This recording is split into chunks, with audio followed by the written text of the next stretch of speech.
Hi, my self Kajal Sharma. Sanskrit grammar coaching class में आपका स्वागत है और सभी को नए वर्ष की शुभकामनाएं।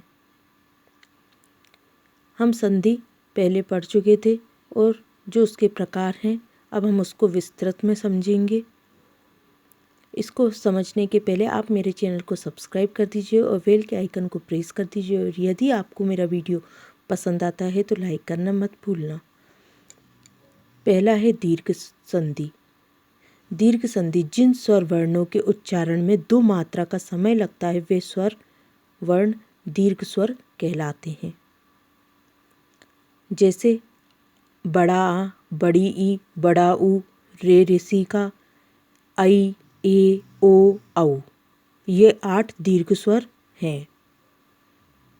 इनमें ह्रस्व और दीर्घ यदि आ, ई, उ, रे ऋषि आए तो दूसरे वर्ण के स्थान पर दीर्घ स्वर हो जाता है।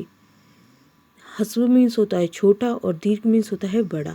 इसमें यदि छोटा आ, बड़ी ई, छोटा ऊ, रे ऋषि आए तो दूसरे इस वर्ण के स्थान पर दीर्घ स्वर हो जाता है, जैसा कि अब हम उदाहरण में देखेंगे। अब देखिए किस तरह से ये दीर्घ स्वर होता है। जैसे हिमालय, हिमालयः, इसका ये उदाहरण है। उदाहरण के तौर पे समझा रही हूँ। हिमालयः, हिमालय में हिम धन आलयः, तो इसमें माँ, अपन ने बीच का शब्द लिया माँ, जिसमें माँ आ भी बोल रहा है छोटा आ, तो अपन ने माँ लिखा प्लस बड़ा आ इक्वल टू मिला के हो गया बड़ा आ। छोटा आ और बड़ा आ को मिला के हो गया बड़ा आ और माँ और बड़ा आ को मिला के हो गया माँ। तो इसमें हम लिखेंगे हिमालय, इसमें फिर आ नहीं आएगा बड़ा। जैसे माँ प्लस बड़ा आ इक्वल टू बड़ा माँ हो जाएगा। इसी प्रकार रविंद्रः, रविंद्र में रवि धन इंद्रा, तो इसका अपन ने वा लिया प्लस छोटी ई, छोटी ई बा में छोटी ई की मात्रा लगी है तो वी प्लस ई, छोटी ई इक्वल टू हो गया बड़ी ई, तो बी, छोटी B plus E equal to बड़ी बी। तो ये इस तरह से लिख देंगे रविंद्रा। दूसरा है वृद्धि संधि। इसी तरह से इसके जो और भी उदाहरण रहेंगे तो आप उसको पहचान सकते हैं दीर्घ संधि को। वृद्धि संधि, वृद्धि संधि को याद रखने के लिए ये ध्यान में रखिए कि औ और आई मात्रा आती है। जिसमें औ और आई मात्रा आती है वे वृद्धि संधि होती है।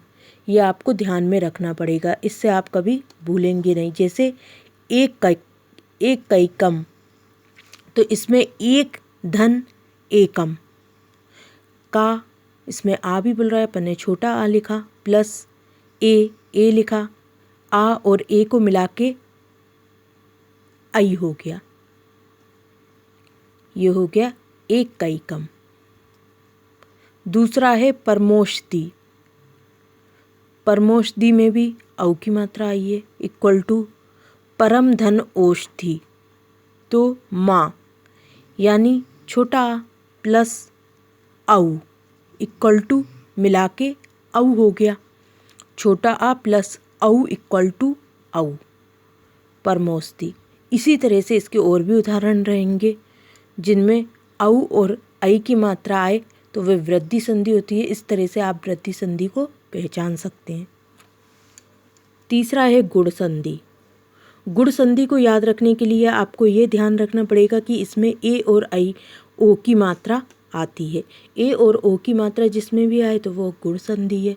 आप इस तरह से गुण संधि को ध्यान में रख सकते हैं। जैसे सुरेंद्रः इक्वल टू सुर धन इंद्राः, इसमें सुर रा आया है तो अपन ने रा की जगह आ लिख दिया, यानी छोटा आ आया है, प्लस ई, छोटी ई आई है इक्वल टू मिला के आ और ई को मिला के हो गया ए, तो ये ए की मात्रा लग गई सुरेंद्रः। इसी तरह से इसका एक और उदाहरण है चंद्रोदय इक्वल टू चंद्रः चंद्र धन उदयः। इसमें द्रा यानी छोटा आ आया है प्लस उ इक्वल टू मिला के ओ हो गया। आ और छोटा उ मिला के ओ हो गया, तो ये हो गया चंद्रोदय। तो आप गुण संधि को ओ और ए के द्वारा पहचान सकते हैं। इसी तरह अब आपको एक चीज़ और मैं समझा रही हूँ कि जिससे आपको ध्यान रहे। इसी प्रकार वृद्धि संधि में एक बात और ध्यान रखें कि संधि में रे ऋषि का आवे तो आर हो जाता है। जैसे सुखार्ताः तो सुख धन ऋताः। ऐसे प्रश्न कभी विकल्प में पूछ लिया करते हैं। और इसी तरह गुण संधि में भी एक बात का आप ध्यान रखिए कि रे ऋषि का आए तो अर हो जाता है। गुण संधि में रे ऋषि का आए तो अर हो जाता है और वृद्धि संधि में रे ऋषि का आए तो आर हो जाता है। ये आपको ध्यान में रखना पड़ेगा। और गुण संधि में यदि ल्रा हो तो अल हो जाता है। इनके भी मैं उदाहरण समझा दे रही। जैसे सप्तऋषि इक्वल टू सप्त धन ऋषि ही। ता यानी कि छोटा आया है प्लस रे ऋषि का इक्वल टू मिला के अर हो गया, यानी सप्तर्षि। इसमें अर आ रहा है। तवलकाराः इक्वल टू तव धन लकाराः, तो इसमें ल्या आ गया। अब आगे की संधि समझने के लिए आप मेरे नेक्स्ट वीडियो को देखिए। और यदि अगर आपको मेरे वीडियो में संधि का जो भी समझ में नहीं आता तो आप कमेंट के थ्रू मुझे पूछ सकते हैं। तब तक के लिए बाय बाय।